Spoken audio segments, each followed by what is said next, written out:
ಎಲ್ಲ ನನ್ನ ಪ್ಲಾನ್ ಪ್ರಕಾರನೇ ನಡೀತು.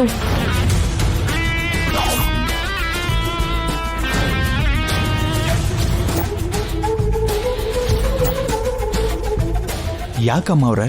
ಯಾಕೆ ಗೆಸ್ ಮಾಡು. ಒಂದು ವೇಳೆ ಇದು ನಿಮ್ಮಿಷ್ಟ? ಇಷ್ಟನೇ, ಆದ್ರೆ ನನ್ನಿಷ್ಟ ಅಲ್ಲ. ಅಂದ್ರೆ ಅಮ್ಮ ಅವ್ರೆ, ಚಾಣಕ್ಯ ಸರ್ ಅಂದ್ರೆ ನಿಮ್ಗಿಷ್ಟ ಇಲ್ವಾ? ಇಲ್ಲ.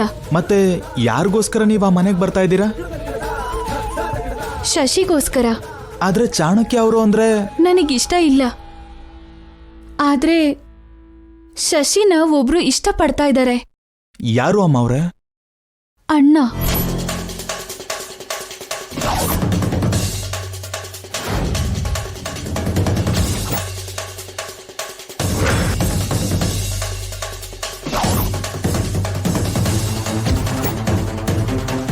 ನಾನು ಅಂಕಲ್ ಪೊಲೀಸರ ಜೊತೆ ಹೋಗಿ ಅಣ್ಣನ ರೂಮ್ನ ಚೆಕ್ ಮಾಡಿದ್ವಿ.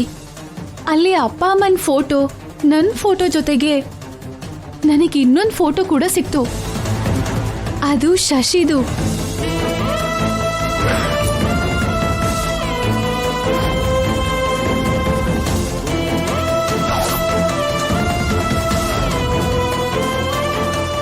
ಆದ್ರೆ ಅವಾಗ ಶಶಿ ಯಾರು ಅಂತ ನನಗೆ ಗೊತ್ತಿರಲಿಲ್ಲ. ಎಂಕ್ವೈರಿ ಮಾಡಿದಾಗ ಚಾಣಕ್ಯ ತಂಗಿ ಅಂತ ಗೊತ್ತಾಯ್ತು. ಅಣ್ಣನ್ಗೆ ಶಶಿಗೆ ಇರೋ ಸಂಬಂಧ ಏನು ಅಂತ ತಿಳ್ಕೊಳ್ಳೋಣ ಅನ್ಕೊಂಡೆ. ಅದಕ್ಕೆ ಪದೇ ಪದೇ ಆ ಮನೆಗೆ ಹೋದೆ. ಶಶಿ ಜೊತೆ ಫ್ರೆಂಡ್ಲಿ ಆಗಿದ್ದೆ. ಶಶಿ ಮೂಲಕ ಅಣ್ಣನ ವಿವರನ ಸುಳಿವು ತಿಳ್ಕೊಳ್ಳೋಣ ಅನ್ಕೊಂಡೆ.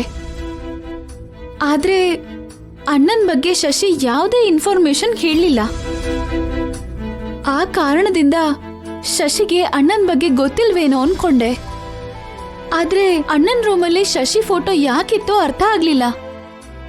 ಅಣ್ಣ ಶಶಿ ಲವರ್ಸ ಇಲ್ಲ ಶತ್ರುಗಳ ಏನೂ ಅರ್ಥ ಆಗ್ಲಿಲ್ಲ.